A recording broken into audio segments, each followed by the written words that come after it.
Hello class, this is Nick Mahoney and I'm going to be presenting our video discussion 2 about communication. Communications management is the systematic way that communication throughout a project is deployed. Communication can flow downwards, upwards, and laterally. This applies to project management because communication is how integration becomes successful. Some variables to consider are the level of complexity of the information and needed depth of communication, how often the information is needed, how information will be received, and the frequency of information as well. Additionally, what is the output of information? What does the project manager need back after giving information to the project team? One of the recommended methods for running a meeting is the PCFW method. PCFW stands for Prepare, Communicate, Facilitate, and Wrap It Up. Planning is essential, which falls into the prepare phase.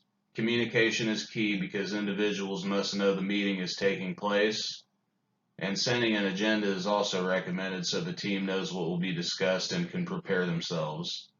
Facilitating the meeting by being on time and remaining on topic is also important. Setting a realistic time expectation for the meeting is important so that individuals are not tempted to get off topic. Finally, wrap the meeting up with deliverables and action items to take away from the meeting and to bring to the next one if needed. Communication blockers are forms of communication that hinder productivity or effective communication. Some communication blockers come in the form of hurtful communication. However, passive communication blockers can be things like false assumptions.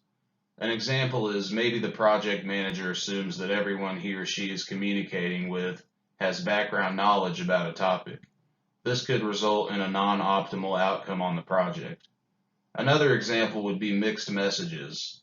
Perhaps a project team member claims they understand their action item or takeaway from a meeting and they truly do not. This would also result in a non-optimal outcome for their upcoming deliverable. Using a communications plan that the project team agrees on can be one of the best ways to communicate with the project team. Hopefully, a communication plan has been outlined in the team charter early on within the project so that all team members agree on methods of communication. For example, our project team for the casework has been successful with both course messages as well as group messaging. However, this was because we all agreed early on to use these methods of communication. The best way to discuss issues can vary based on complexity. For example, if we have a small issue, we will use a group text message. If the issue needs more detail, we typically use course messaging or email as it allows for an in-depth explanation. Finally, if it is beneficial, we will hold a meeting to discuss a complex issue with the project. In order to determine the best method to praise or discipline team members, the project manager should know the consequences of doing both either publicly or privately. Some researchers believe that praise should be public and discipline should be private, as public discipline can be shameful and unprofessional. I agree with this for the most part, but believe that the subject matter is also important as well.